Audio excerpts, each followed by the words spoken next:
আরে ড্রাইভার সাহেব, এই বাসটা কি বিলাসপুর যাবে নাকি? হ্যাঁ হ্যাঁ যাবো, তাড়াতাড়ি বসো। আরে আরে আমার বোন খালাবাড়ি যাইতেছে, ইয়ে।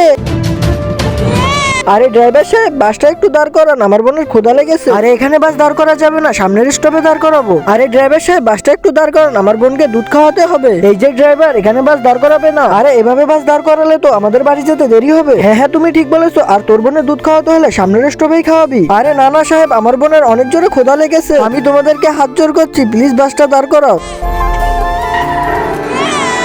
আরে তাড়াতাড়ি যা, ওকে দুধ খাওয়াইয়া নিয়ে আয়। হ্যাঁ হ্যাঁ সাহেব, আমি এক্ষুনি আসতেছি। আর একটু বোন তুই চুপ কর, তোকে দুধ খাওয়াবো। চাচা দুইটা চা দেন আমাদেরকে। আরে ভাইয়া, আপনার কাছে দুধ পাওয়া যাবে? আমার বোনকে খাওয়াতে হবে। আরে আমার কাছে দুধ নেই, অন্যজনের থেকে নাও। আরে বেটা দাঁড়াও, তুমি তোমার বোনকে দুধ খাওয়াবে? তাহলে আমাদের সাথে চলো, আমরা দুধ দেবো। দুধ দেবে সত্যি ভাইয়া? তাহলে চলো। তারপর কি হলো? সিরা দেখার আগে আল্লাহর সুন্দর নামটি দেখে যারা লাইক সাবস্ক্রাইব করবে, হে আল্লাহ তুমি তাদের সহজ করা তৌফিক দান করে দিও।